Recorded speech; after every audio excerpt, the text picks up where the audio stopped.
Nós estamos com o professor Henrique, infelizmente ele vai ter que se ausentar daqui a uns 30 minutos, né? Ele tem um compromisso, e a gente vamos tentar fazer um debate né, em função dessa limitação de tempo, mas eu diria que muito já foi apresentado, né? É claro que podemos explorar mais, mas, enfim, essa é a condição que nós temos agora. Tá? E a continuidade, você pode continuar, né? Pode. Oi? Depois sim, então tudo bem. Tá, aqui o professor tem essa restrição. Né?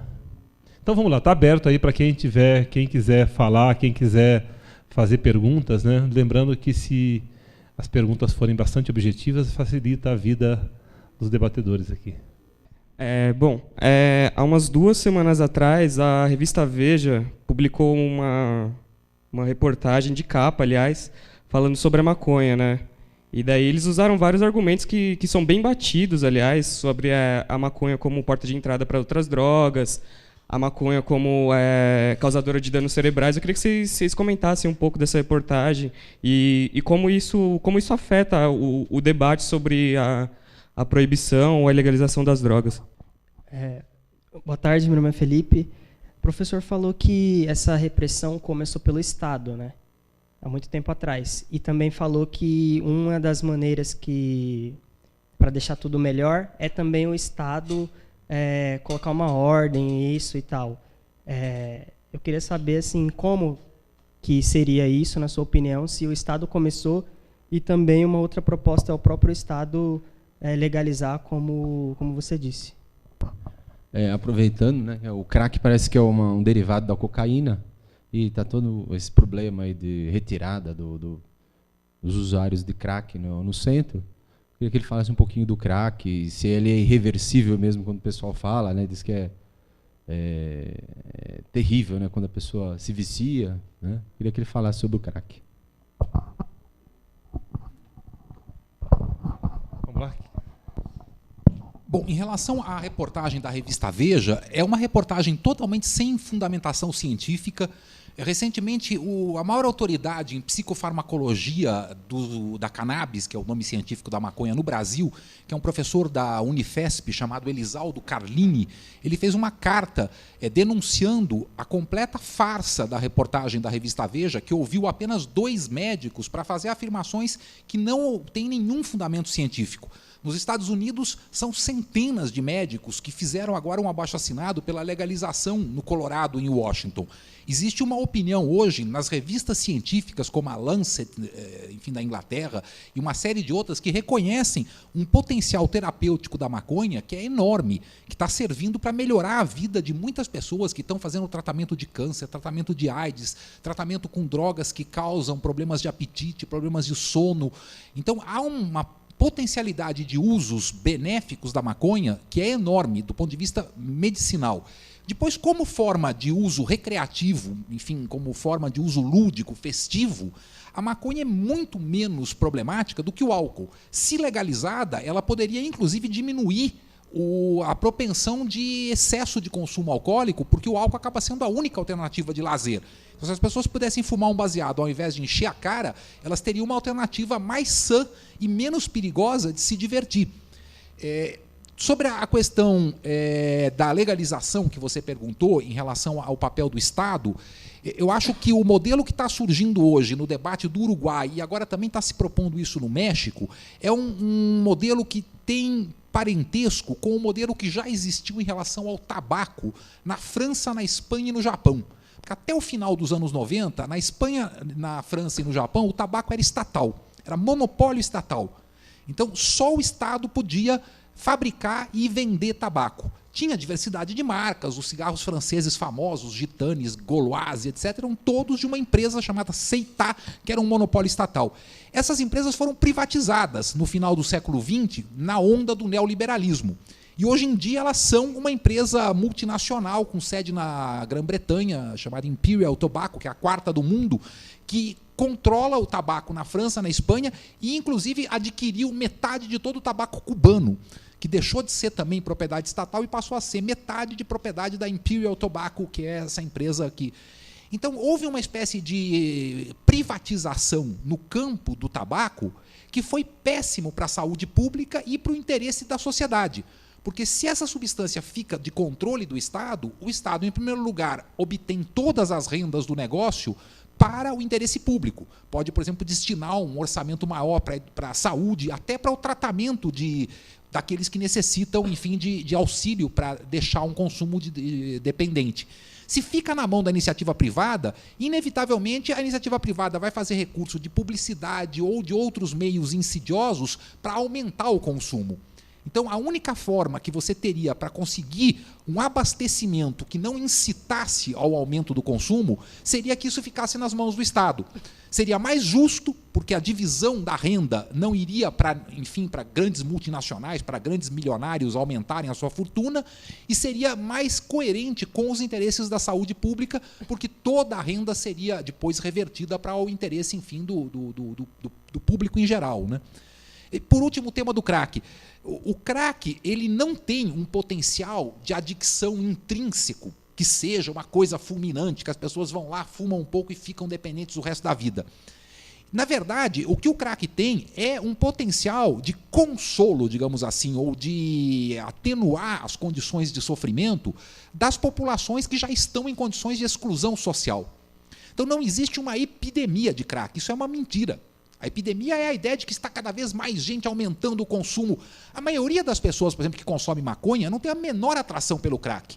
A droga ilícita mais consumida, 1,5 milhão de pessoas por dia no Brasil consomem, é maconha. Essas pessoas querem tranquilidade, querem calma, querem um efeito, na verdade, mais ansiolítico, que é de quebrar a ansiedade. O crack é o oposto. O crack aumenta a ansiedade, é uma droga ligante, que a pessoa vai ficar lá super nervosa, enfim, sem saber o que fazer. Então, é um efeito, de um ponto de vista até assim do estilo de efeito, contrário ao estilo da cultura do maconheiro, que é uma coisa muito mais lúdica, muito mais, enfim.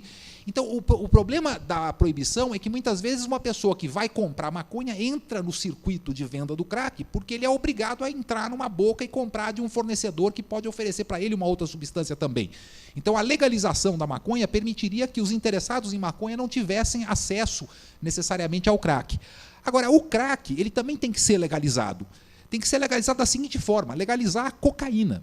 A cocaína é uma substância usada milenarmente, enfim, na forma da planta, que é a folha de coca.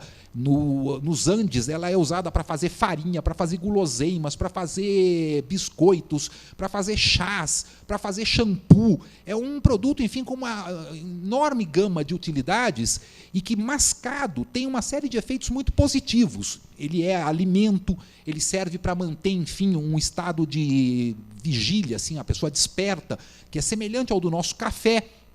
Então, a folha de coca seria uma parte, enfim, da cultura milenar dos povos que a gente deveria permitir, porque no Brasil continua sendo proibida.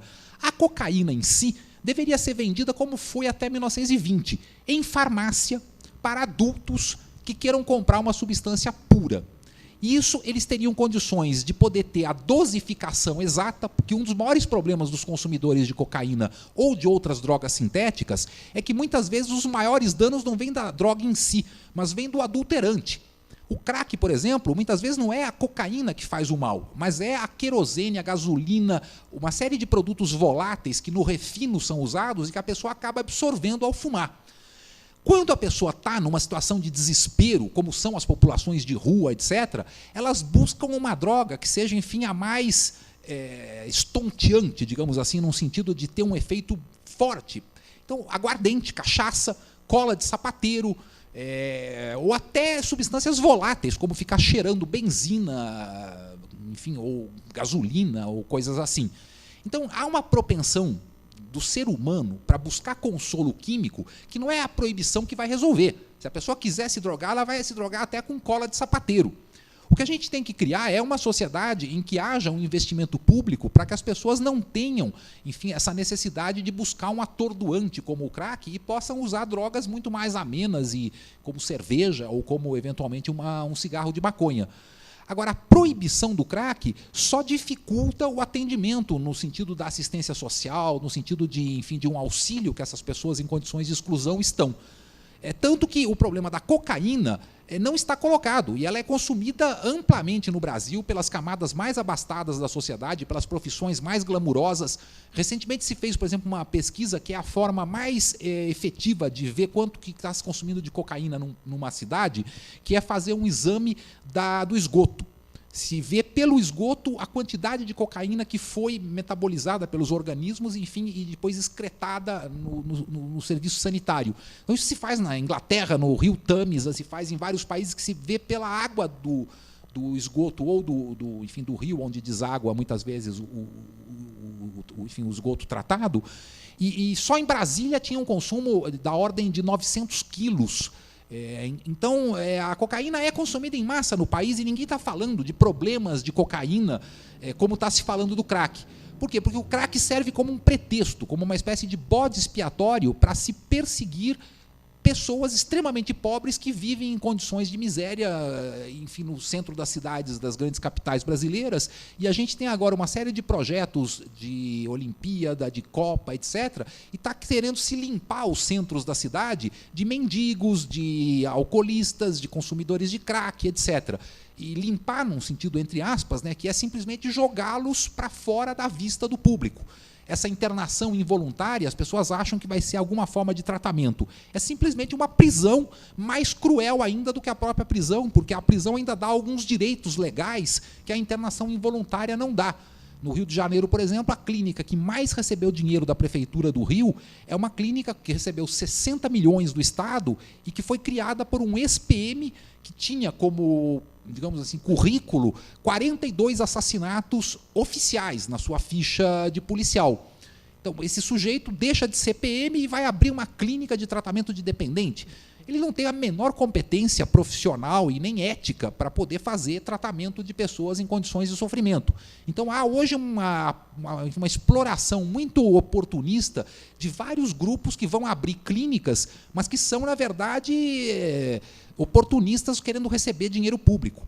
Foi apresentado um plano de combate ao crack pela Dilma da ordem de 4 bilhões de reais. E esse dinheiro, na verdade, deveria estar sendo aplicado no serviço de saúde público, abrindo CAPs, que são os Centros de Atendimento Psicossocial para Álcool e Drogas, que são pouquíssimos. Então, você não tem leitos públicos com condições de tratamento, enfim, realmente médico, com profissionais de saúde, enfim, responsáveis, e você joga dinheiro para grupos oportunistas que vão, na verdade, trancar pessoas e vão, inclusive, drogá-las mais ainda. Porque a primeira coisa que fazem com um desses consumidores de crack é dar uma injeção de um sedativo, dar Aldol, dar coisas para ele dormir, para ele ficar lá prostrado numa verdadeira camisa de força química.